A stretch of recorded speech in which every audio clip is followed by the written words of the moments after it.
Well, I understand that there are hundreds of thousands of people outside who can't get in. Our next speaker knows how to draw a crowd. When Letitia rang me and asked me, or emailed me and asked me if I would like to introduce Tom, it was an absolute delight to agree to this. For a long time, I've been a fan of Tom Lickona and his work. I think I first learned about Tom when I saw his book, Educating for Character, in the 1990s. I did a little bit of research and then I realised that he was the founding director of the Centre for the Fourth and Fifth R's.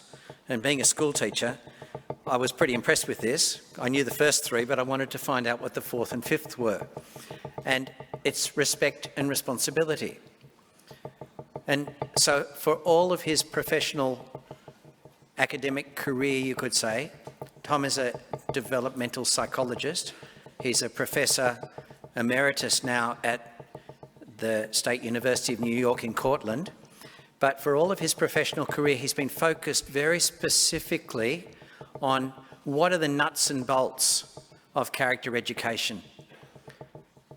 He named the Institute over 30 years ago about respect and responsibility. His latest book is about kindness. So, you know, Estee Lauder, I think, said, trust and kindness are really good, but don't forget the earrings. But this is not a fluffy type of kindness we're talking about. When Tom is talking to us this afternoon about kindness, he's talking about the very engine room of character. It's been quite a challenge for Tom to get here. He lives in upstate New York, so he has to take several flights to get here. His first flight was cancelled because of weather. He arrived this morning. He's coming under, great difficulty in a sense. Tom is not just a theoretician. We'd been in email contact for quite some time, and then I emailed him to say that I was going to be in the States maybe 10 years ago or so. I can't remember how long ago. And he invited me immediately by email to stay in his home. So kindness is not just a theory that you write books about, he practices it. He introduced me on the 2 days that I was with him to some very good friends, Bill and Alana Boudreau. And I'd ask you to keep Alana in your prayers because 2 days ago she passed away. And Tom is here honouring his commitment to talk at this conference. But I think it's remarkable. And Tom, thank you very, very much.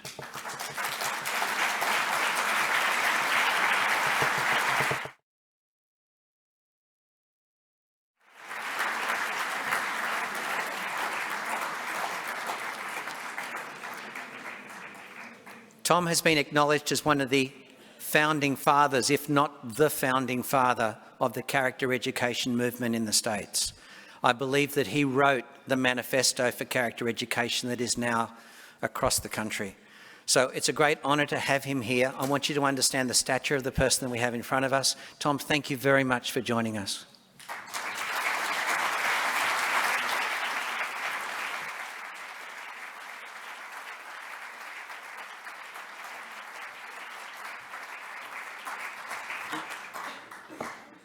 Thank you very much, Andy. That's actually my teddy bear from when I was a little boy. I'm going to use that as a visual aid in just a bit. My dear wife, Judith, to whom I've been married for almost 53 years, was to have been with me at this conference. We were looking forward to that experience together. Julian Rusi was kind enough to invite both of us. And Judith has stayed back in Cortland, New York, to be a support for Bill Boudreau, who lost his wife, Alana, a few days ago. So she could not be here with us. I was originally scheduled to speak in the morning, and then Harry was kind enough to flip because I came in on the plane that arrived at 7. We weren't sure what the timing would be in terms of my getting here. But actually, I was very grateful to be able to listen to the talk, for me, an absolutely marvelous talk that Harry gave this morning, because I think that it wonderfully set the stage for the whole conference. I'm a bit of a newcomer to the work of the Family Enrichment Initiative. I know about it from a distance. I know some of the people in it. I haven't had the privilege of being part of it in any way until this conference. And I'm very humbled and honored to be able to be here in some way as part of this great work. So raising kind kids is the topic, and what parents can do. Let me make sure I know how to get the forward. Do I use a clicker, or is there an advance button on the, just make sure I don't mess up the, just hit the, So use these. oh, okay, thanks a lot.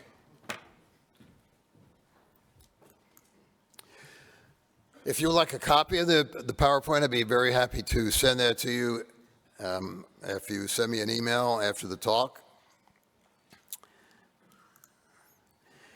Let me frame the talk with a few big ideas. The first is we do not create the child that our person, the person that our child becomes. I gave a talk in Texas at a school a few years ago, and the next morning the school secretary came up and said, "Gee, I spent a very guilty night last night after listening to your talk." And I said, "Gee, I'm sorry to hear that." She said, "Yeah, well, I have 3 sons. 2 of them are responsible and hardworking, and one of them is a self-proclaimed hedonist. He says his only purpose in life is to have a good time. Where did I go wrong?" And I said sort of lightheartedly, "Well, 2 out of 3 isn't bad." But then I added that, you know, there's many things that influence what our children become besides our parenting. And I think many parents have the notion that there ought to be a direct correlation between the hard work that they do and the results of that effort. And here's just a short list of some of the things that, besides our parenting, have an influence on the person that our child becomes. We just heard a description of the contribution that grandparents make, for example. That's an enormous influence. Harry's list is bigger and longer and identified mega factors that aren't on this short list. We could add socioeconomic level, we could add poverty, we could add all the aversive childhood experiences that traumatize the brain and make it hard for a person to make good choices later in life. But we need to start out understanding that while we have a great deal of influence, while we have many opportunities that are given to us, we don't control the outcome. Here's a quote from Anne Frank at age 14 in her diary: "Parents can give good advice, put children on the right path, but the final forming of a person's character lies in their own hands." Now, that's not the whole truth when we consider Harry's point that those hands may be damaged by early experience, by current situations. They may reduce the ability to make decisions in many ways. Our job is to do the best with the countless opportunities that God gives us to help our children grow in goodness. So that's one big idea. Second big idea is that we don't have to be perfect parents to be good parents. Ian told a humorous anecdote at the beginning of the conference about this sort of thing where, you know, we are confronted with the imperfections of our parenthood in many, many ways. And I like to tell a story that I call the grilled cheese sandwich disaster. Whenever I speak to parents, I begin with this. And it's, I'll give you the short version of it. It was in central New York in February, which is sometimes a depressing month. The snow melts, the rains come, then it freezes, and people fall on ice, and everybody's sort of cross and grumpy for the month of February. And one particular night, we have 2 sons, 15 grandsons, all from those 2 sons. Their wives had something to do with it. But we wanted to have more children of our own, but God blessed us with 2 sons. And at the time, Mark and Matthew were 10 and 5, and they were not behaving well that night. Dinner was running late. In those days, I was not a happy camper if I was hungry. I do a little bit better with that now, but I didn't do so well then. And I ordered the boys out into the kitchen, sat them down on opposite sides of the table so they wouldn't be annoying each other, and Matthew wouldn't be yelling at Mark and vice versa and so on. And then my wife got a call from somebody very hard to get off the phone. So I took a deep breath and said, I'll make the dinner. And so I started the grilled cheese sandwiches. My repertoire at the time was grilled cheese sandwiches and scrambled eggs. Those are the two things I could make. So I had the 4 sandwiches on the stove, and I had parked the boys on opposite sides of the kitchen table, thinking I was going to keep them separated. And then I cranked up the heat to accelerate the cooking of the sandwiches, and I glanced at my wife, and she was not being able to get off the phone. And then Matthew, yelled at Mark, and I wheeled around, and Mark was poking Matthew in the ribs or some such aggravation, and so I yelled at them, and then I turned back to the stove, and because I turned up the heat, the sandwiches were going up in smoke. Whereupon I picked up the pan of the 4 grilled cheese sandwiches and threw them on the kitchen floor. And then I went upstairs to the bathroom to be depressed. Because I go around giving talks like this about how to be a good role model for your children, and I just thrown the dinner on the floor. And Matthew, he was about 3.5 at the time, and blonde hair, blue eyes, and he could look like an absolute angel, which he did as he came into the bathroom, stood next to me and said, looking up, Daddy, you shouldn't have thrown the grilled cheese sandwiches on the floor. And I said, I know, Matthew, that's a very bad thing to do. I lost my temper. And he said, and now we have to start all over. Well, about 3 months later, it was the month of May, and we're sitting at the kitchen table having dinner, and out of a clear blue sky, Matthew turned to me and said, Daddy, you shouldn't have thrown those grilled cheese sandwiches on the floor. And I knew that he would be telling his children and his children's children about the night his father threw the grilled cheese sandwiches on the kitchen floor. But our children don't need to see a perfect parent in order to have a good role model. They need to see somebody who's really trying. So that's some consolation. Big idea number 3 is that to raise children of character, we need to know what good character is and then make it a very high priority in family life.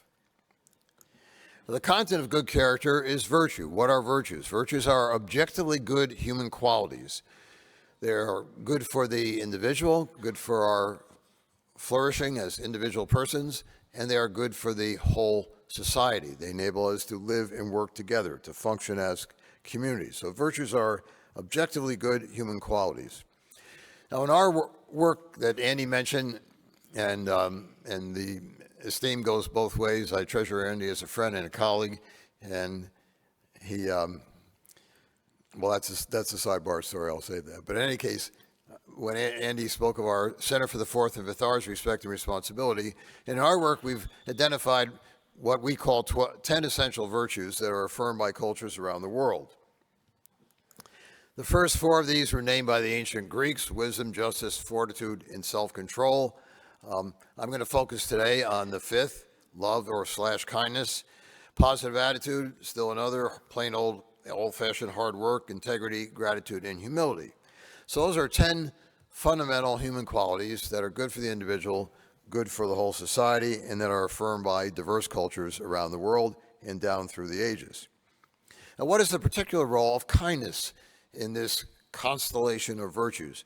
Kindness has been described as the heart of good character. It's the wellspring of the others. It motivates us to be the best person that we can be. But kindness doesn't stand alone. It needs a supporting cast, namely all the other virtues. So the virtues are interdependent. They function interdependently. A 4th big idea is that human behavior is shaped by the interaction of character and culture. We can think in a sort of a simple way of character as being everything on the inside. All the dispositions, and that would include temperament, but all the dispositions that influence how we act and react. Whereas culture is everything on the outside, everything in the external environment that brings out either the best or the worst of our internal dispositions. So the interaction between these two, character and culture, shapes human behavior. So to raise kind kids then, we have 2 tasks. The first is to help each child in our family, each child for which we have care, to develop a strong personal character, and this is the work of habit formation. But secondly, it's to build a strong family culture that promotes individual character development and brings out the best in all family members. So those two tasks, build a strong character in every child and a strong support system or family culture, comprise our challenge. Now, what makes up a family's culture? Here are some of the things: our relationships, how we talk to each other, how we handle conflict. Harry mentioned how fundamentally important relationships are in human development, in human society, our rules, our routines, our rituals and our traditions, our beliefs, philosophy of life, the values and norms that we expect each other to live by. A word about the special importance of connective rituals. These are the glue that hold families together. They give us a sense of belonging and a sense of shared identity. There's research, for example, on alcoholic families that finds, interestingly, that in some alcoholic families, children do not grow up to have the classic problems of children of alcoholic parents or alcoholic adults in their family. These, quote, healthier alcoholic families tended to make a big deal of birthdays and holidays. They went to church together, shared family meals, read bedtime stories, and the like. And these connective rituals appear to mitigate the adverse effects of alcoholism in the family. So build character, build culture are two challenges. Little context setting. What is the moral condition of the larger culture in which we are trying to raise children of character and to form families of character? And here I'd like to draw upon, I think, a very important book published in 2011 by the distinguished Notre Dame sociologist Christian Smith and his research team, called Lost in Transition: The Dark Side of Emerging Adulthood. Now, this was a national study using a representative sample across the United States, using a methodology of in-depth interviews, 3 hours with each person, of 18 to 23-year-olds. Now, Smith begins his book by acknowledging some positive trends in youth development. Teen pregnancies and abortions, at least in the United States, have declined in recent decades. The percentage of youth starting and finishing college has gone up. Youth as a whole are less prejudiced against people of other races and ethnicities than earlier generations. Now, there are other books that cite still more positive trends. One of those is cited at the bottom, Jeffrey Arnett's Emerging Adulthood. But Smith argues that there is a darker picture that's been neglected by most of the literature on emerging adulthood in this century. And he identifies what he calls 6 macro changes, building over several decades, that he believes have combined to dramatically alter the landscape, the cultural landscape in which the character of our young is being formed. And arguably, these 6 macro changes are present to at least some extent in most modern societies of the world. What are they? First of all, the extension of formal schooling into the 20s and the postponement of entry into careers as a result of that. Second, the delay of marriage. Third, a changing national and global economy that has caused a heightened insecurity that replaced stable careers with frequent job changes, contributing to what Smith regards as a general disposition of young persons to maximize options, to keep their choices open, and to postpone commitments. The willingness and ability of parents to support their children well into their 20s and even 30s in some cases, enabling them to take a long time to settle down into adulthood. The fifth factor, readily available birth control technologies that have severed the link between sex and procreation and facilitated uncommitted sexual relationships. And finally, postmodernism, a philosophy that promotes subjectivism, there is no objective truth, and moral relativism, there is no moral truth, both of which now permeate the educational ethos, mass media, and youth and adult culture. And as a result of these 6 converging cultural changes, kind of a perfect storm of these macro forces, Smith says, the transition to adulthood today is more protracted, complex, self-absorbed, anxiety-burdened, and dangerous. And his question, his empirical question, the focus of his study, is how is the current cultural context reflected in the character of emerging adults? Here are his findings. First of all, high degree of moral relativism. 60% of his national sample were what he called moral individualists who think that there are no objective rights and wrongs. So something like honesty is considered a personal choice rather than a moral obligation. He asked his subjects, what would the good life look like to you? 54% said they would be happier if they could buy more things. Only a quarter spoke of wanting to make a difference in the lives of others, of being a positive influence. Nearly half said they had engaged in binge drinking in the past 2 weeks, at least once in the past 2 weeks. The Dark Side of the Sexual Revolution is the title of one of the chapters in his book. The typical unmarried 18 to 23-year-old in his national sample had 3 oral sex partners and 3 sexual intercourse partners, and nearly 6 out of 10 expressed some degree of regret about their sexual experiences. And finally, civic and political disengagement. 69% said they had no interest in politics, and the great majority, Smith reported, do not contribute either time or money to charitable causes or community service. Now, in the last part of his book, he points to other influences besides those macro forces that we listed a moment ago, other things that have contributed to these kinds of character outcomes. Poor moral reasoning he attributes to poor teaching of thinking skills in all the various social settings that form young people's ability to think. Damaging sexual experiences reflect the kinds of lifestyle scripts disseminated by mass media, and disconnection from civil, communal, and political life reflect the dysfunctions of politics and the lure of consumerist lifestyles.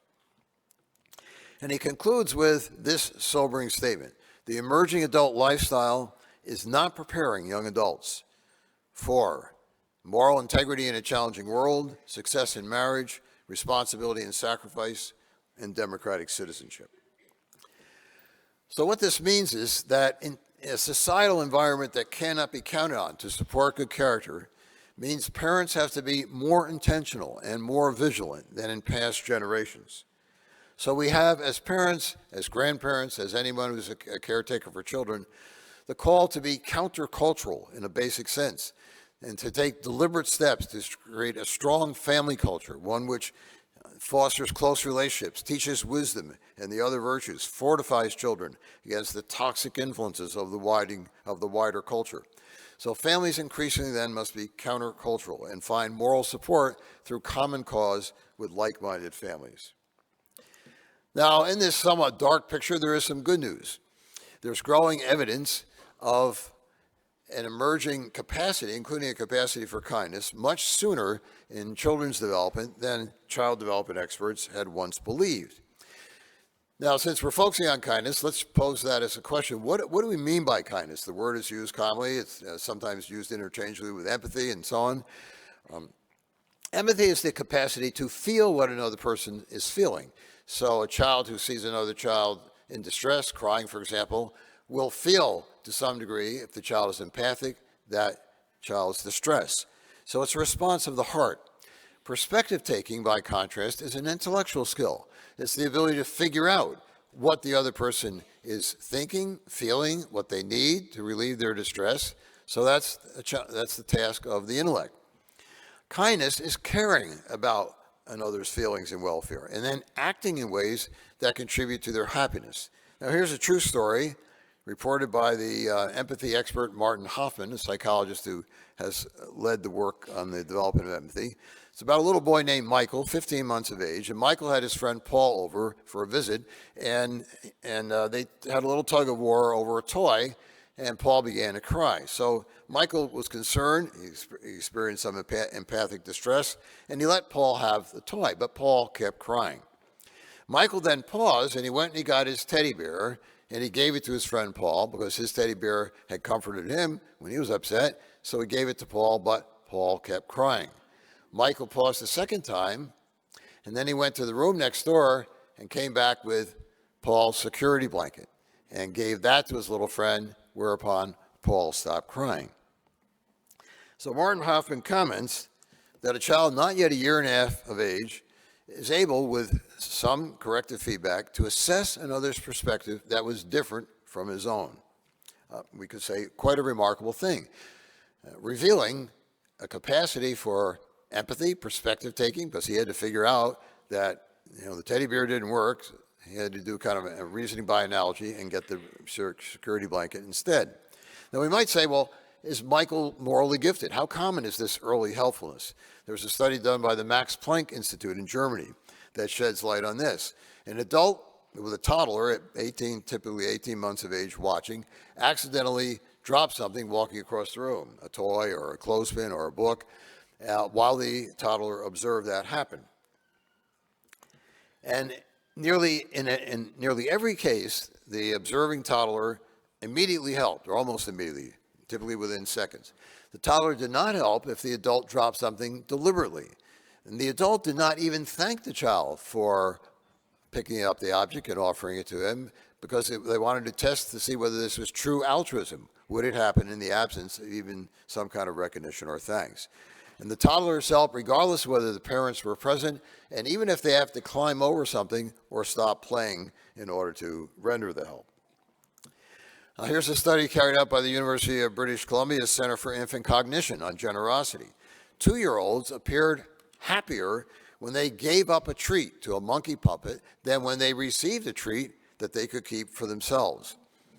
And they were brighter in their expressions, in their body language, in their eyes and so on, when they gave something away. And brain research call this helper's high, that there's a part of the brain that lights up when we engage in a kind action. It's the part of the brain that enables us to experience joy. So if we were to ask, why does kindness matter? One answer would be we make others happy when we treat them kindly, and we are happiest ourselves when we do so. And research shows that across the lifespan, being kind has emotional and physical benefits. So we're hardwired to be happier and healthier when we're good, and our children ought to know this. We're happier when we're good. Now we can ask, does this mean that we're naturally good? Just because we're happier when we're good, does that mean that this is our natural disposition? And the answer, unfortunately, is no, that the capacity for kindness coexists with the capacity for cruelty from the get-go. How do we know that? Well, there's this fascinating set of studies done by Yale's Infant Cognition Center that was the subject of a 60 Minutes show maybe 6 years ago now. And we see in that program 5-month-old Wesley, for example, watching a puppet play that features 3 puppet dogs. The one in the middle struggles to lift the lid on a glass box in order to get a toy. Now there's a dog who's a green guy, and he comes over and helps to lift the lid, so nice dog. The scene changes, same puppets, same struggle. The center dog's trying to lift it, but now blue dog comes over. He's the bad guy, and he slams the lid shut. Then a blind researcher who didn't see any of this, doesn't know whether the green puppet was nice or the blue one was nice or which one was mean, offers both the blue and the red dog puppets to Wesley. Which one will Wesley reach for? Well, Wesley and 3/4 of babies his age reached unhesitatingly for the helpful puppet, not the mean one. So we see here a strong preference for prosocial behavior at the tender age of 5 months. Now, they repeated the experiment with children who were only 3 months old. They had to be on their tummies, holding themselves up to look at these puppet plays.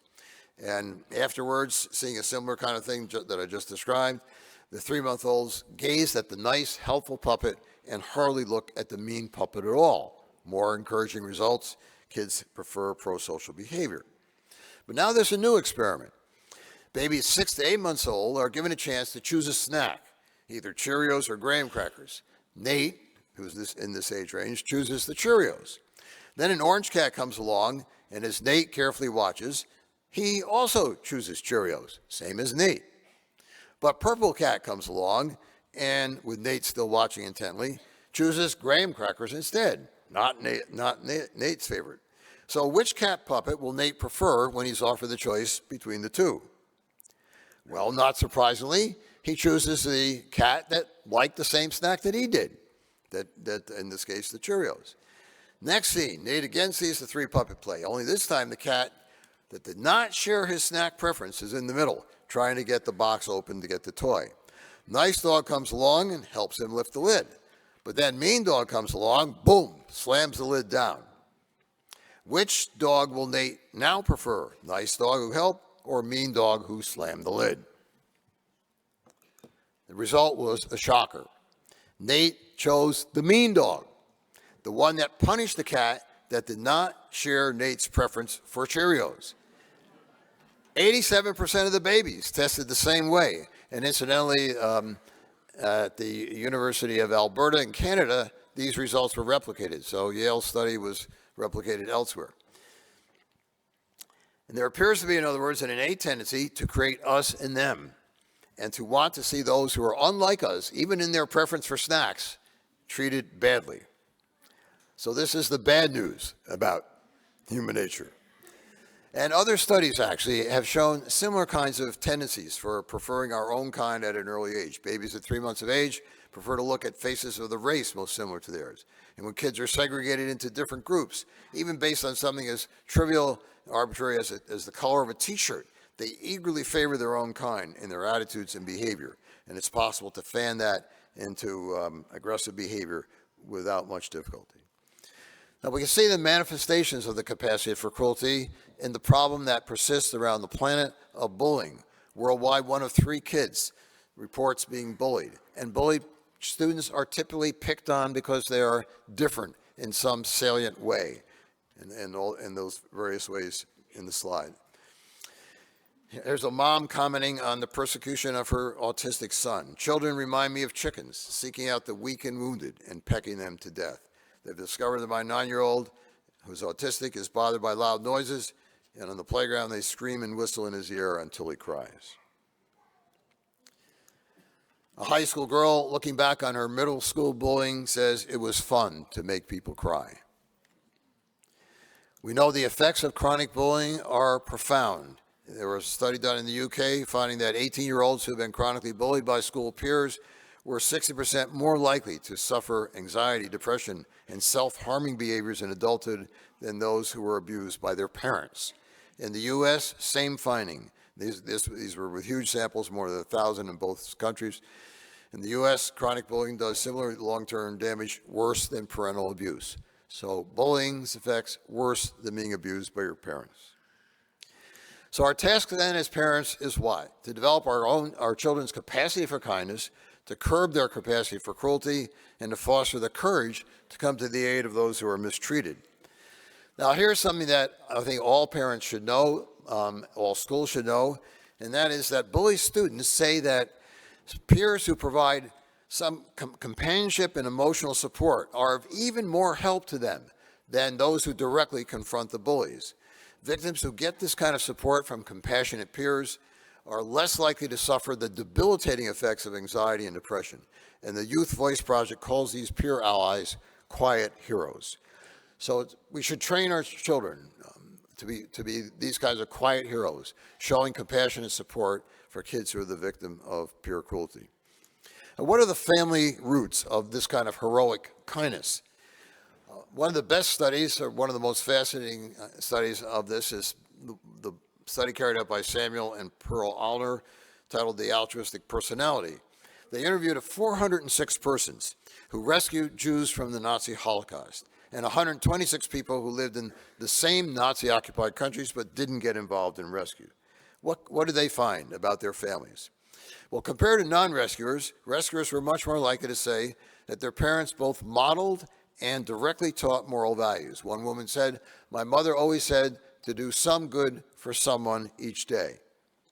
So we not only need to practice what we preach, be a good model, but we need to preach what we practice. Non-rescuers more often describe their parents as using physical punishment to discipline. Rescuers remembered their parents as only occasionally punishing and more often explaining things, such as telling them they had made a mistake or had not understood the other person's point of view.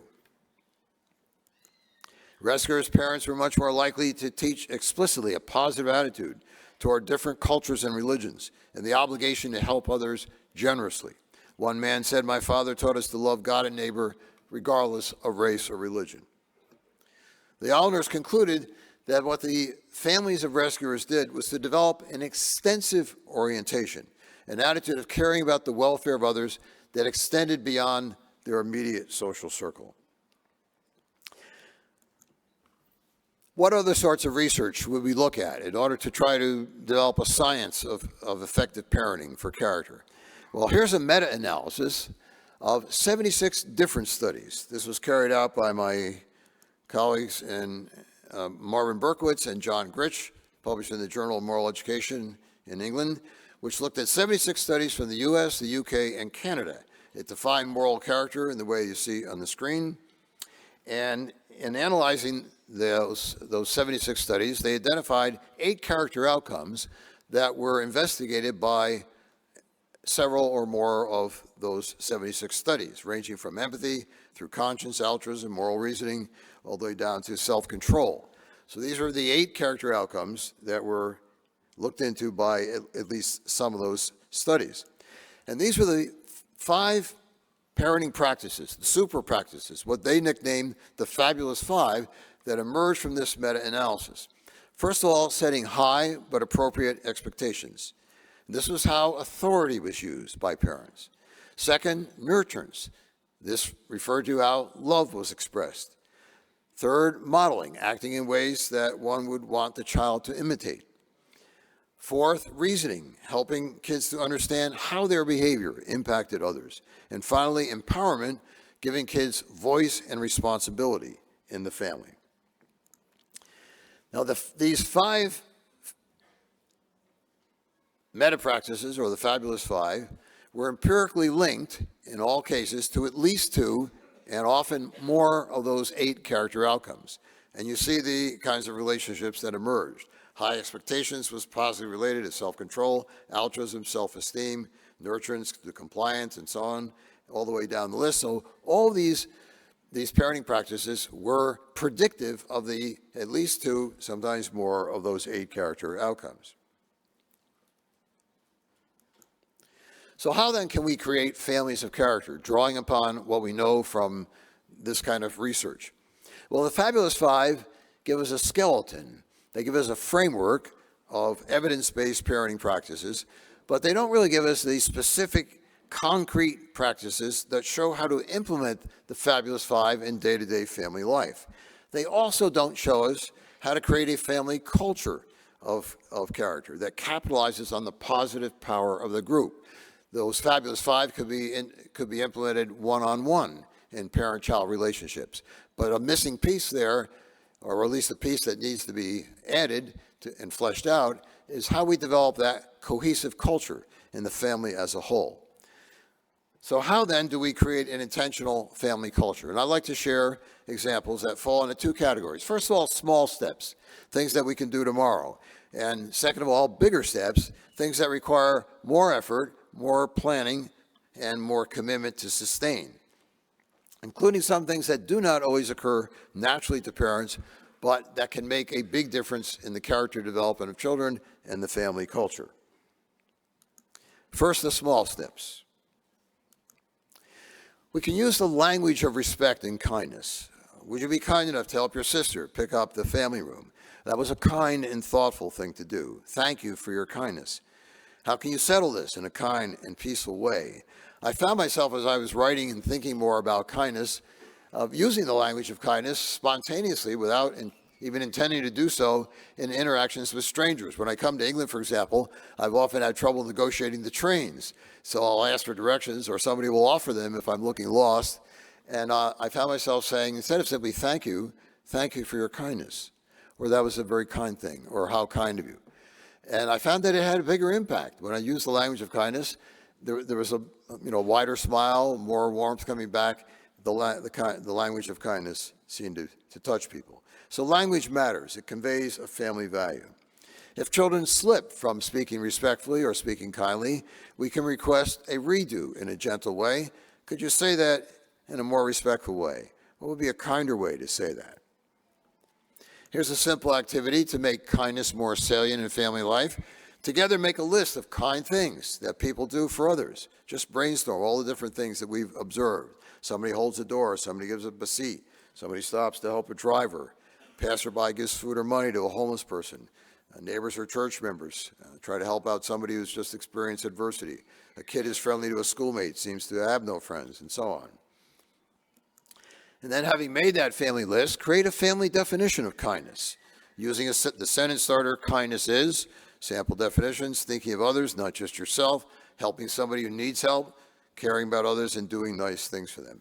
And then post that family definition in a prominent spot. And finally, to translate awareness into action, discuss ways that you can each show kindness in your family, in your school, your neighborhood, and so on. And then finally, to ask for a commitment. Every family member committing to one way of practicing kindness in the week to come. We can start the family meal, whether that's a breakfast, a noontime meal, or a meal in the evening, with sharing about kindness. What's something kind or helpful you saw somebody do that somebody did for you today? Something kind or helpful that you did for somebody else? A kind act you observed a person doing? And then what's something that you're grateful for today? Our son Matthew and his wife Deirdre do a round of gratefuls often at the start of the dinner meal. And expressing thanks is actually one of the most important acts of kindness. A sincere thank you is an act of love. Ingratitude is a form of unkindness. So gratitude is a cousin virtue, one we want to foster if we want to nurture kindness. Here's a family activity that can be fun to do, an experiment to see if you can go 24 hours without complaining about anything. And you can, make predictions. So I think I can do it. How many family members think they can go the whole distance? And then you keep track of when you slip, write down a little piece of paper so you have a record. And when the 24 hours are up, you discuss as a family, how did we do? What made this hard? And what did we learn from it? Something else you can do to increase the salience of kindness in the family environment is to post and discuss kindness quotes. There are lots of them. We are made kind by being kind. And then a little discussion. What does the quote mean to you? Put it in your own words. How does it relate to your personal experience? And what's one thing that you could do to practice it this week? Kindness consists in loving people more than they deserve. Kind words don't cost much, but accomplish much. Be kind, for everyone you meet is fighting a hard battle. And St. Paul's, love is patient, love is kind. As someone who often is challenged by the virtue of patience, Paul's exhortation is helpful to me. And we can ask our children to go on the internet and find a good kindness quote and bring it to the table and then post it on the fridge for a week or two. Another thing we can do that's a small step but an important one is to recognize virtues as well as areas for growth. That was generous of you to share. Thanks for being a generous person. Thanks for being a kind person. How can you work on controlling that temper? Let's make a plan. And to make it clear that as adults, we too are working on our character, that everybody's character is a work in progress. This isn't just something for the kids. It's a family enterprise. It's a lifelong enterprise. Here's an example of a ritual that could be considered in the small steps category, although it's sort of moving in toward the other one, and that it does require a lot of thought and intentionality. This was shared by John and Kathy Colligan, two members of our Catholic parish in Cortland, New York. Kathy writes, every Christmas my husband and I would write a letter to each of our 5 children. They had 3 biological kids, 2 adopted children. And in the letter they would write about the talents and character strengths and other qualities that they saw emerging in the past year, the things that they cherished, the things of which they were proud in their children. And that letter would go in an envelope under the Christmas tree, and it would be the last gift that was opened by the children. And it was the most precious gift to them. And they spoke of how much it meant to each of the children. Putting these things in writing often increases the power of the impact. We can read good books about kindness that cultivate that virtue and other virtues. And the more children read either by themselves or read aloud with a parent or a parent figure, books about character, books with strong character themes, the more they will be immersed in goodness and the more they will find it attractive if it's a good story. So, and children's books that depict pure cruelty and everyone's need for friendship. And this is a classic, The 100 Dresses by Eleanor Estes, written in the 1940s. Still an enduring favorite. This is a chapter book. It was a huge hit with our granddaughters. They would take it home. They would even act out the story. A wonderful, wonderful story about a poor child who wears the same faded blue dress to school every day and is teased mercilessly by the other girls. The book Wonder by R.J. Palacio, which was an enormous bestseller in the States and probably internationally now. Our granddaughter Claire said it was the best book that she's read, a novel that tells the story of a boy who has a severe facial deformity, and he has to deal with pure cruelty and overcome that. And he has friends who help him with that challenge. And then we can use a good book that we read with a child as a springboard for discussion. What have we done when we've seen somebody being mistreated? What could we do in the future? We might share a story of a time that we didn't do anything and wish we had, looking back. There are some wonderful articles that are great resources on the website readbrightly.com. Here are 2 children's books that show the kids the goodness in the world, and another 5 books that teach kids what it means to be a good person. Another resource in the book category is Joy Berry's series called Help Me Be Good. And she's written 29 different books that at the time that I offered an endorsement of them, which is probably now about at least 10 years ago, had already sold 80 million copies worldwide. And the extraordinary thing about this series is it doesn't focus just on developing virtues, but each book is focused on a different bad habit. You see some of the titles: being selfish, being greedy, being bossy, being rude, being destructive, being careless, gossiping, lying, so on. And cartoon art is used to to depict these bad habits in a very entertaining way. And the book shows the effect that the bad habit has on other people, adults and children. They don't like it. The impact is negative. But it also shows how to change the bad habit into a good habit that then has a positive effect. So character education has really 2 challenges in developing character: to help children develop positive habits, but also to help them break bad ones. And we do our children no favor if we ignore the bad habits that we notice emerging. We should also watch and discuss good movies that show kindness. One of my favorite is the British award-winning series Charlie and Lola, which is a delightful depiction of a relationship between an older brother and his little sister Lola, and the kindness and patience with which he treats her. Good documentaries that show people making a difference in the world, another great use of film. And then finally, movies that are feature films that tell fictional narratives are very powerful. These are just a few of my favorites. I encourage parents, ask other parents, what are your favorite 5 movies to watch with your kids? And then just keep a running list of other people's 5 favorites. It'll be a great resource for inspiring experiences of character. And we shouldn't just watch a movie together, we should talk about it. Good movies, like good books, are better when we discuss them. So ask with your kids, what was your favorite part? What lesson do you think the movie taught? What was a character that you found particularly interesting? And so on. And that will enrich the experience of the shared viewing of the film. We want to increase one-on-one time. This could go in either category, small steps or big steps. Here's a school superintendent I had dinner with. He said, I'm a busy guy. Everybody demands my time. But every Saturday afternoon, I spend with a different one of our 4 children. That's sacred time. If I didn't plan it, if I didn't protect it, it wouldn't happen.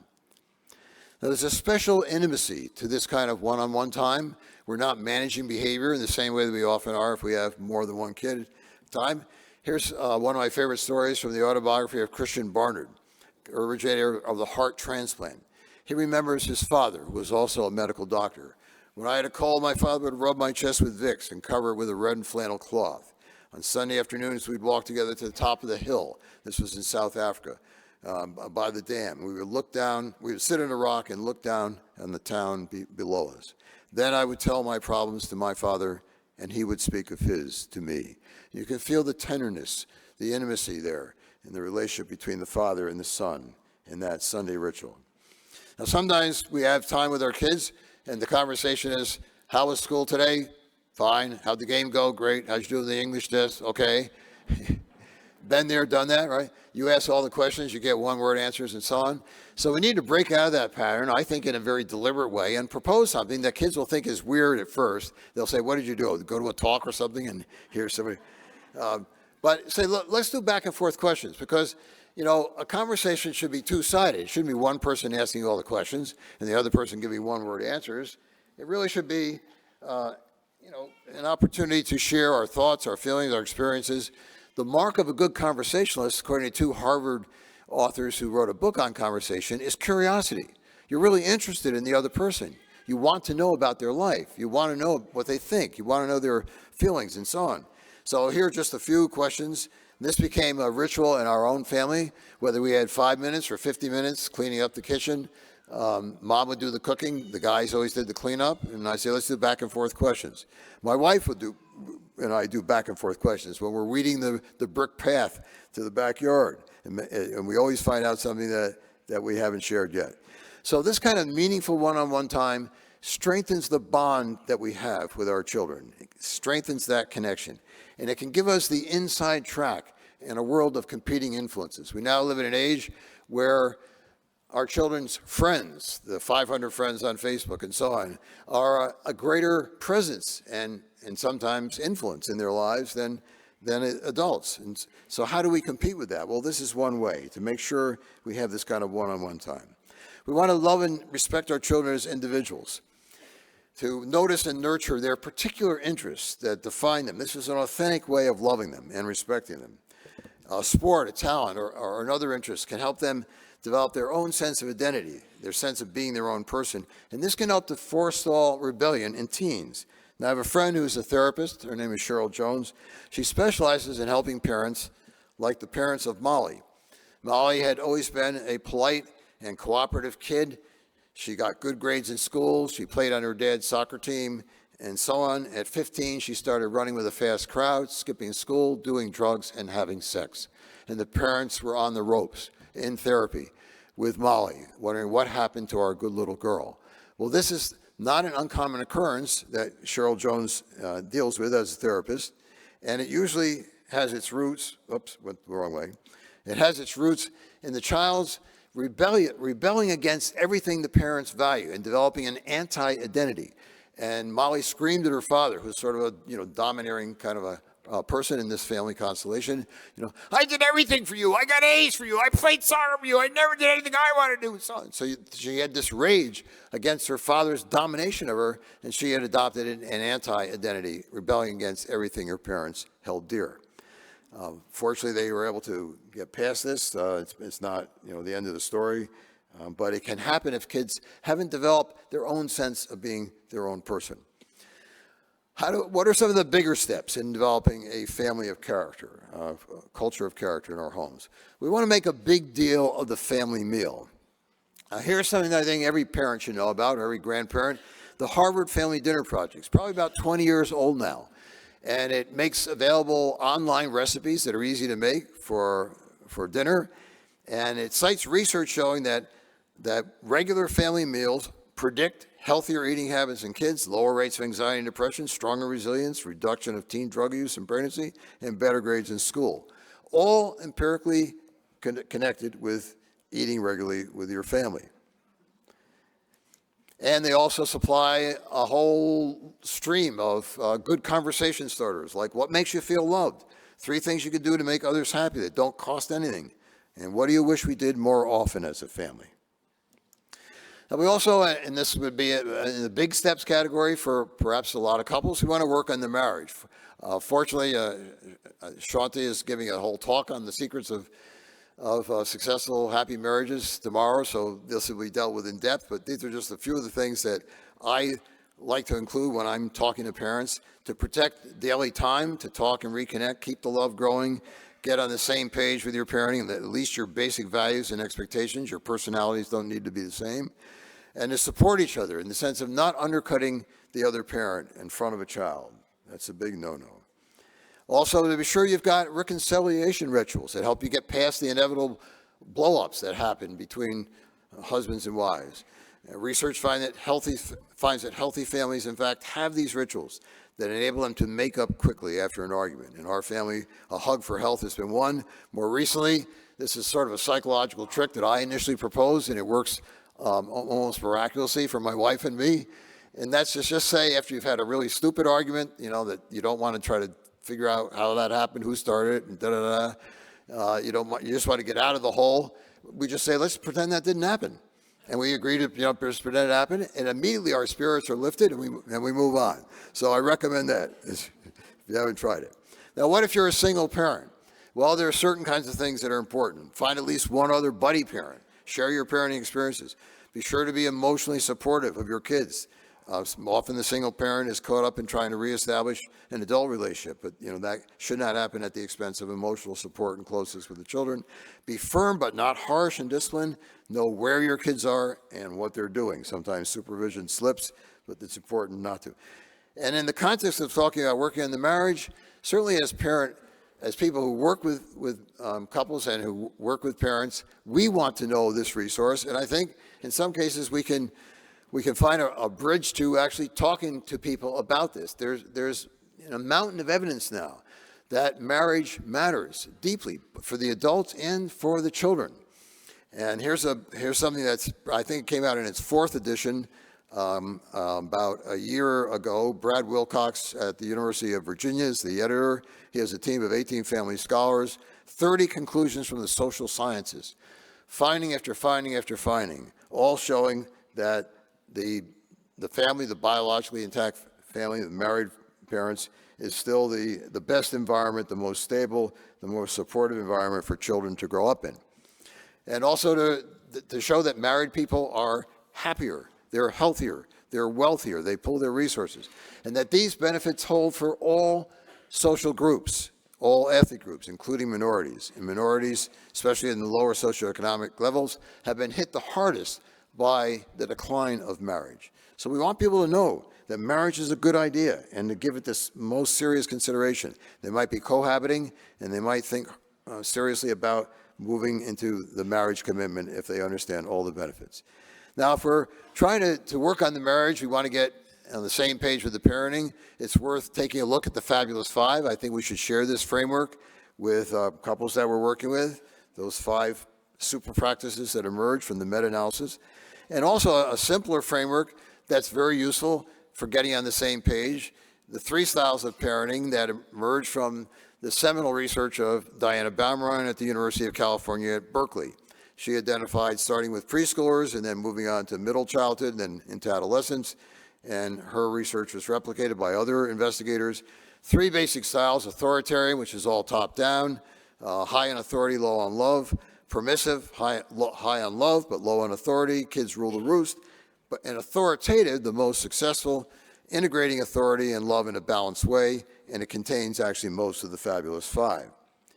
So breaking down authoritative parenting more specifically, you see all the particular things, one of which is that the authoritative parent values obedience and using reasoning to motivate willing compliance.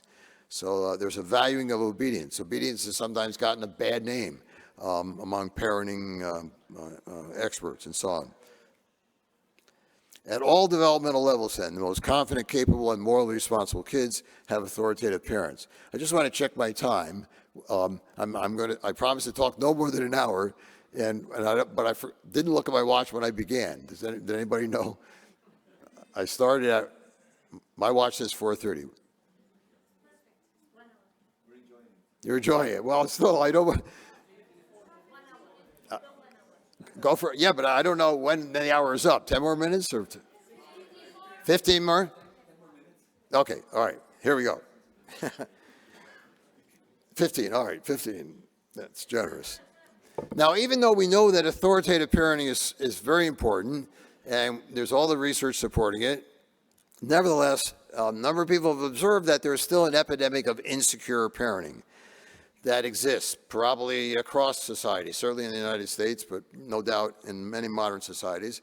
And this is sometimes particularly a mistake of educated parents who want to treat their children almost as full equals, and they're not comfortable exercising authority over their children and expecting the right to be obeyed, and so there's a discomfort with that. And they like to be seen more as a friend and not an authority figure.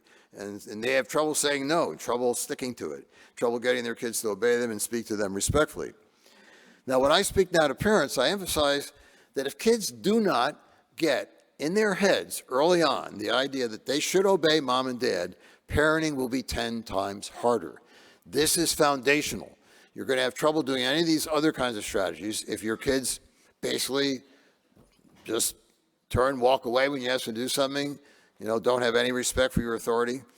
And I think part of the problem is that many parents have never sat down with their children and explained to them in simple terms why indeed they should obey their parents. So here's a way to do that. Mothers and fathers have the job of being in charge of the family. Kids have the job of obeying their parents, doing what we ask you to do. That makes a happy family. And it's the same in school. The teacher is the job of being in charge of the classroom. Kids have to follow the directions of the teacher. That will enable them to have a good classroom where the teacher can teach and the children can learn. So when we ask you to do something, you have to obey. You can't say no. If you forget, we'll give you one reminder. Remember our talk about obeying. This is a chance to obey. Those words work well with our children at a young age. Then we would make it more sophisticated. This is a chance to cooperate. This is a chance to accommodate. This is so on. But, say this is a chance to do what we talked about. If you continue to disobey, there has to be a consequence. Let's talk about what a fair consequence would be. And regarding consequences in general, often parents will say, well, what's a good punishment? And I say, well, it's best not to think of punishment, but rather to think of consequences that the child will experience as the logical outcome of something that they did or failed to do. One 8-year-old said a punishment is something that a grown-up does to you. A consequence is something you do to yourself. That's an 8-year-old's statement about the difference. We like you also to obey cheerfully, without complaining, because obeying cheerfully is a way of showing love. It's a virtue. So we want children to understand that obedience is indeed a virtue. It's a form of cooperation. Now here's another big step in family life. Create a mission statement. I'm sure many of you do this in working with families. Sit down as a family and ask, what kind of a family do we want to be? Give kids ownership. Ask them, how should each of us behave and treat others if we want to have a happy family? And then develop a set of we statements together that express what all family members, the adults and the children, will do their best to live by. Here's a family mission statement from my colleague, Matt Davison. His children were 11, 8, 6, and 5 when he and his wife, Suzanne, did it. And you can see their we statements. We commit to being kind, honest, and fair. We don't lie, cheat, steal, or hurt on purpose. We don't complain or make excuses. We work to keep our minds, bodies, and souls healthy, strong, and pure. We commit to growing in our faith, they're Catholics, and trusting in God's goodness, and we live with an attitude of gratitude. And Matt comments, we occasionally read the whole thing, but mostly we focus on a part that's relevant to what's happening in the family at that time. Kids are starting to remember, use some of the language. We think the greatest benefit will be long-term. This will be in place when they move into the teens, when there are bigger problems that arise. They won't be starting with a blank slate. They have this common commitment to work from. If your family mission statement becomes a living document that you refer to often, then it creates a shared sense of purpose and identity. This is how we live. This is who we are. Now, it's still in danger of becoming words on the wall after a while, unless you keep it alive, make it a living document through some sort of follow-through family meetings. Now, my British colleagues call these chats, family chats. Sometimes people just call them sit-downs. You don't even have to give them a name. You can say, let's talk, and then just launch right in. What was last week like? Well, what went off the rails? The middle of the week was pretty rough. There was a lot of yelling and so how can we make next week a better week? First, let's talk about the problems we had last week, and then focus on how to fix those in the week to come. And I think a structured thing where you just do a round robin, getting everybody's point of view, write down what they say, so at the end you can read it back, everybody feels listened to and taken seriously, and then you do a second round robin, okay, how can we solve this? And everybody kicks in ideas for solving the problem or problems. And you combine those into an agreed upon plan, everybody signs it, goes up in the fridge, and then you decide when you're going to have a follow-up meeting to see what's better and what needs further work. And there's a research study on doing this with teenagers in Ralph Mosher's book, Moral Education, a First Generation of Research. Now, here's an actual example from a mother of 2 young children. Dad was not in on the first family meeting, but she did it solo with the 2 kids. James was 7, Elizabeth was 5, and they were constantly fighting, usually because Elizabeth wanted to do whatever James did. And when they got scrapping, the mom would typically end up yelling, and then the whole house was upset. So in their family meeting, she began by stating what she saw was the problem, asking the kids for their feelings about it, sharing her feelings, doing a little active listening exchange so people showed that they understood the other's feelings. And then they came up with the following plan: no hitting or yelling by anybody. James will play with Elizabeth once a day, at least. Elizabeth will try to play by herself sometimes, and everybody should try and say and do nice things. And then the follow-up meeting a couple days later, you can see the mom says, we posted our solutions on the fridge. Next to that was the list for writing down the nice things said and done. James agreed to record Elizabeth's additions to that list. In the follow-up meeting, we read all those, and we decided everybody had indeed tried to be kinder. Now, part of I think what made this a particularly effective family meeting is the mom was building up the virtue of kindness, doing nice things, saying nice things, which serves to inhibit the aggression and conflict and tension that had been dominant in the relationship between the 2 kids, James and Elizabeth. So the best way to inhibit negative behavior is to strengthen the opposing virtue. That's a psychological principle that has a lot of good applications. So together, what do we gain from this combination of a family mission statement with follow-up chats or sit-downs and so on? What it does is to make kids co-creators of a happy family, which is really huge. It's an authentic responsibility. They're sharing responsibility now for making the family a happy place. That doesn't all sit just on the parent's shoulders. Parenting can be exhausting. It often is. Some people regret ever having children because they're so stressed by it. But in this way, you're all on the same team. Even if you had a terrible week, you could say, we had a really terrible week. How can we make next week not so terrible? And you have a sense of pulling together. You're all working toward this common goal. And it's giving kids authentic voice, one of the fabulous 5. Now, what about when kids are not kind? Here, the recommendation is to practice what I call character-based discipline. First, we want to insist on kindness and respect in all the family interactions, sibling interactions as well as parent-child, a clear family rule about it, no shut up, no stupid, no name-calling and so on. And if somebody continues after one reminder, there has to be some kind of consequence. And again, give kids voice in that. What is a fair consequence for continuing to speak disrespectfully to somebody in the family after one reminder? And of course, we want to set an example of kindness by how we talk to our children and by how we talk to each other as adults, even when we have a fight, even when we're very upset, emotionally, distressed with our partner. We have to avoid abusive language. We have to make up quickly. Our children are watching. And we want to set a good example of how we treat and talk about people outside the family. Do we avoid uncharitable talk? Do we explain why that's not a kind thing? Because we don't like it when people say bad things about us behind our backs. Now, here's an important study that teaches a lesson about character-based discipline that was carried out by a team of researchers on children 18 months to 2.5 years of age, and how they responded to somebody else's distress. A child's distress on the playground was one such situation. And many children, if another child was crying, just walked away, or they just watched passively. Some actually scolded the crying child. Some plugged their ears because they didn't want to listen to the annoyance of the crying. They couldn't handle it. But a third of the children were altruistic responders. They intervened. They offered comfort. They tried to distract the child, or they sought the help of an adult. Now, what were the mothers like of the altruistic toddlers? Well, they, first of all, are very warm and nurturing. But second, they had taken it very seriously when, in the past, their own child had been guilty of hurting another child. They used a combination of clear teaching, pointing out the consequences of the child's actions, and they did so with feeling. For example, once when her 2-year-old daughter had pulled another, this was in the past, had pulled another little girl's hair, the mother had said, "You hurt Amy." The effect of her actions: pulling hair hurts, a general teaching. Never pull hair, a small moral absolute. So you can see that combination of clear teaching done with feeling. By contrast, the mothers of the toddlers who did not intervene compassionately were more casual in their reprimands if their child inflicted a hurt. Now, that's not nice, don't do that. Mom's response was essentially bloodless. So what lessons can we draw? We must teach right and wrong clearly and with feeling. Character education has the job of training the heart as well as the mind. We want a child not just to know that a hurtful action is wrong, but also to feel that it is wrong. Both the mind and the heart must be involved.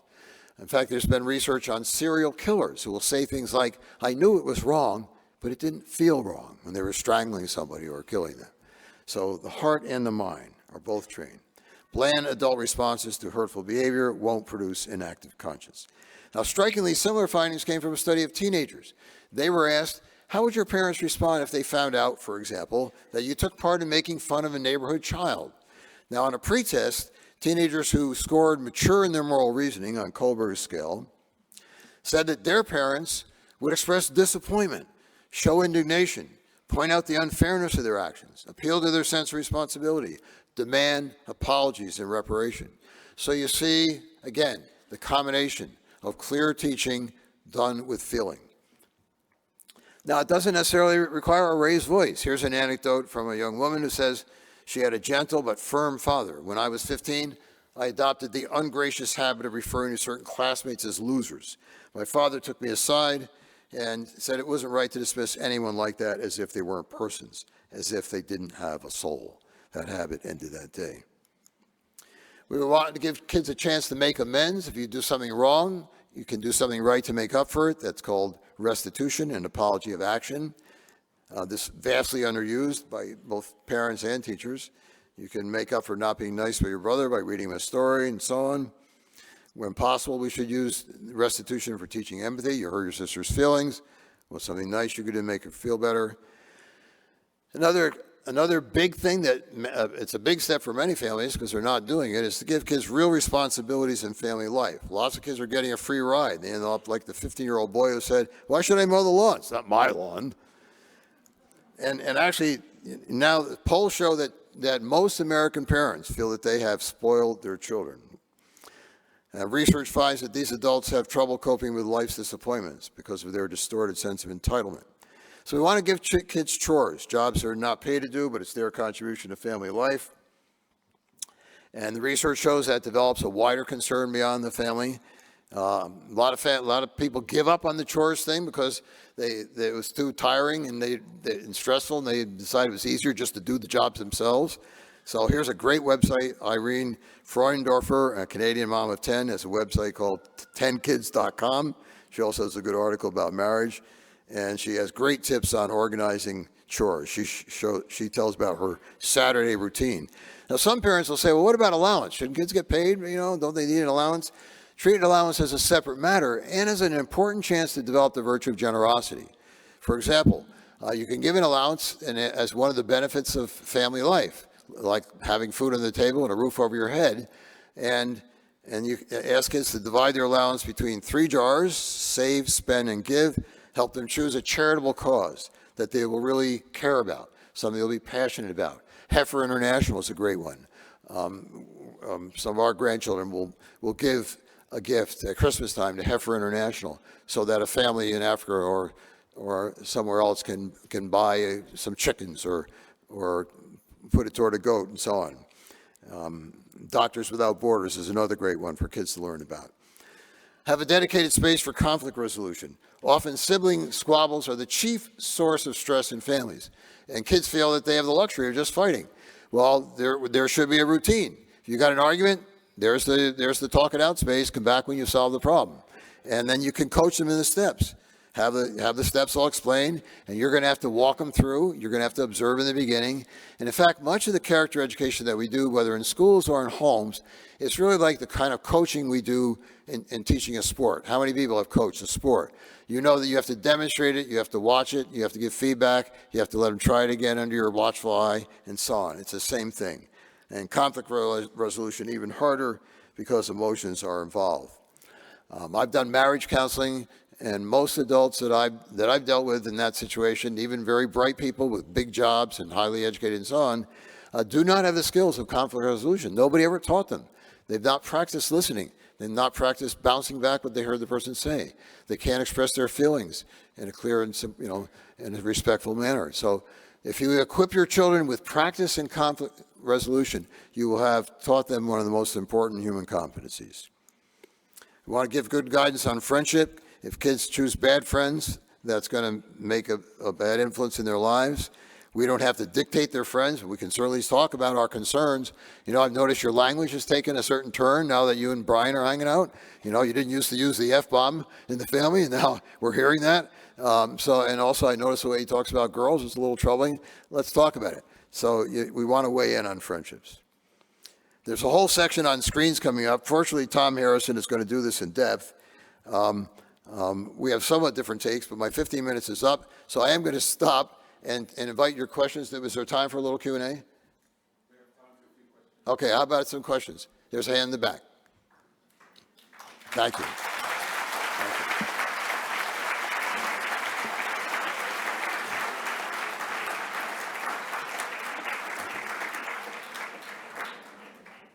Yes, straight back here, there was a hand. Yes.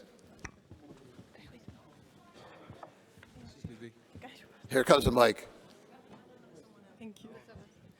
Thank you. What advice would you give to parents whose children have gone a bit like Molly, and maybe they didn't follow the right patterns, but would like to start over? Well, if you have a child who's in full-scale rebellion like Molly, you're probably going to need a support system. I talked to the school counselor for starters. Maybe there's a family counselor service, family counseling service in town that you can tap into. Usually that's the sort of thing where the parents will need outside help because they feel overwhelmed by what has happened and happened so quickly. Sometimes when I've counseled parents, you know, if there's not a therapy situation immediately available, and I think that the parent might be able to have a breakthrough, I encourage a parent to begin by writing a letter and, you know, pour out your heart. Start out by saying how much you love your child and how you want to have a good talk, a heart-to-heart, and what would be a good way to do that. Maybe it's a walk in the woods. Maybe it's going out for, you know, a pizza. Maybe it's some other time. One mother said she and her 16-year-old daughter had the best talks with the lights out, the mother sitting at the edge of the bed at night, because then, you know, the stress would fall away and they were able to have a heart-to-heart talk. And other times the tempers would flare and so on. So you have to know your child, you have to find a path, but if it's a full-scale thing like the Molly story, I would advise getting help. Thank you. How about another question? Hello? Here. Can somebody else pick the person that it's a little bit hard? Here, well, here's a hand right in the middle here. Okay, thank you. I'm here, so look to your right. So thank you very much for your presentation. Okay, over here. Thank you very much. It was a very, very huge information given to us. So congratulations just to share the presentation with us. Also congratulations to the official translator. I don't know how could they reach the opportunity to translate to different countries.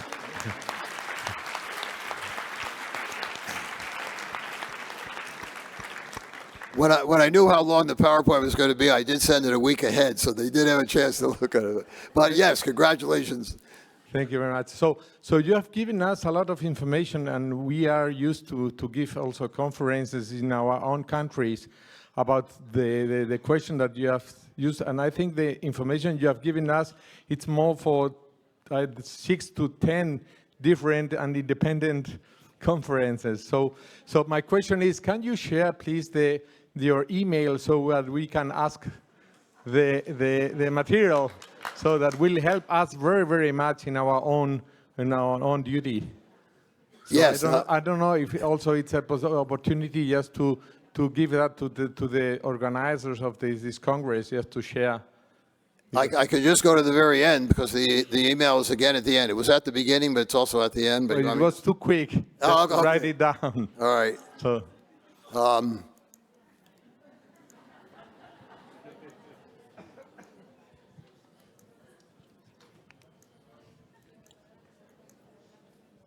Hello. Yes, so all the material that we're hearing today and tomorrow, it's all going to be made available. I think there's an awful lot which has been covered today, which is pretty amazing. An awful lot of good advice. Too much to take in one sitting, I think, and I think you could have probably told us a lot more. So There it is. Okay. So I think we'll have to end the question and answers now, I'm afraid. So if you have anything else to ask, perhaps you could ask Thomas afterwards, and we better break for coffee. But just one last thing before that. We have a little gift for you.